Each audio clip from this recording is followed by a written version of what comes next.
Bidan merupakan salah satu profesi mulia yang mengorbankan waktunya di garis terdepan untuk membantu seorang ibu melahirkan anaknya ke dunia.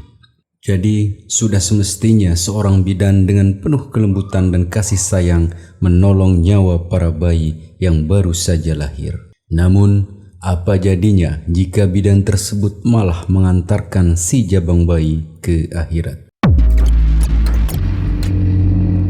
Namanya adalah Miyuka Ishikawa, kelahiran tahun 1897 di Konitomi, Prefektur Miyazaki. Miyuki ini merupakan seorang wanita yang cerdas sebab terlihat dari alma maternya dia merupakan lulusan dari universitas ternama di Jepang, yaitu Universitas Tokyo.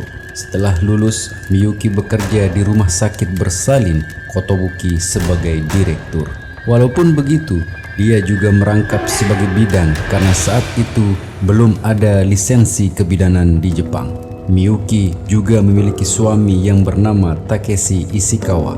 Sayangnya, kehidupan rumah tangga mereka tidak dikaruniai buah hati. Kira-kira apa yang jadi latar belakang ketegaannya dalam menghabisi bayi-bayi? Dulu terdapat peraturan di Jepang yang melarang tindakan aborsi, padahal saat itu banyak pasangan yang ingin aborsi karena tidak punya uang untuk menghidupkan seorang bayi. Jangankan untuk menghidupkan anak, makan sehari-hari saja sulit untuk dipenuhi. Karena alasan itulah banyak pasangan yang ingin mengaborsi bayi mereka, tetapi berbenturan oleh hukum di Jepang. Pada tahun 40-an, rumah sakit bersalin tempat Miyuzika bekerja banyak menerima pasien persalinan. Kebanyakan dari mereka adalah pasangan dari kalangan ekonomi kelas bawah, sehingga kondisi ini berdampak pada pendapatan rumah sakit tempat Miyuki bekerja. Mereka tak mampu membayar tagihan rumah sakit dan biaya obat-obatan lainnya. Karena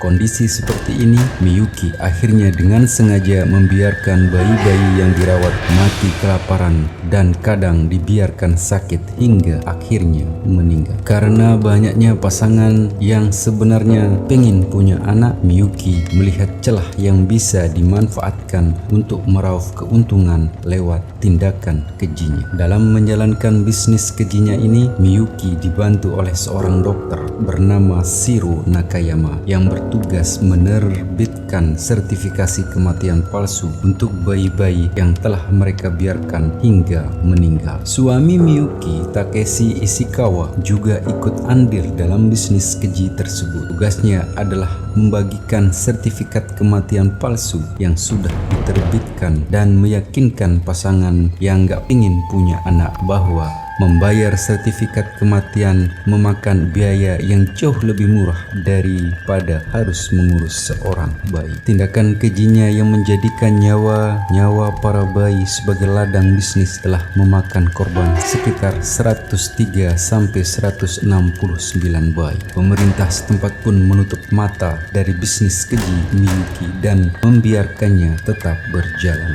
Bidan-bidan yang bekerja di sana pun mengetahui ada bisnis keji tersebut dan memutuskan untuk mengundurkan diri. Seperti kata pepatah, sepandai-pandainya tupai melompat akhirnya jatuh juga. Pada 12 Januari 1948, polisi berhasil mengendus bisnis kotor dua pasangan sejoli ini. Kepolisian Waseda menemukan 5 jasad bayi di tempat praktik Miyuki dan suaminya. Hasil otopsi menyatakan bahwa kematian kelima bayi ini tidak wajar. Dengan temuan ini, mereka tidak bisa berbuat apa-apa lagi dan 3 hari kemudian mereka ditahan. Investigasi lanjutan kemudian dilakukan. Polisi menemukan lagi 40 bayi di rumah salah satu pekerja Miyuki yang bertugas untuk memakamkan jasad bayi-bayi tadi. Kemudian ditemukan lagi sebanyak 30 mayat di sebuah kuil. Banyaknya jumlah bayi dan lamanya bisnis ini berjalan membuat polisi kesulitan untuk mendapatkan sejumlah kepastian korban dari bisnis keji Miyuki. Namun dalam pembelaannya, Miyuki berargumen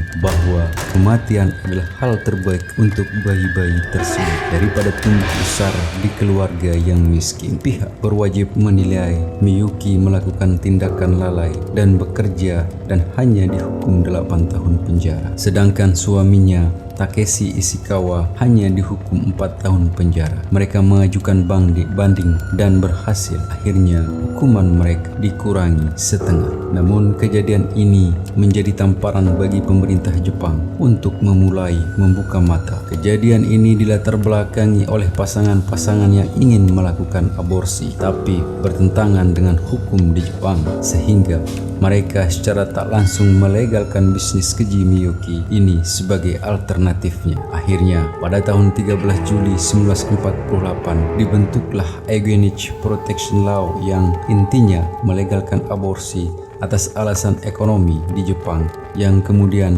diresmikan pada tanggal 24 Juni 1949.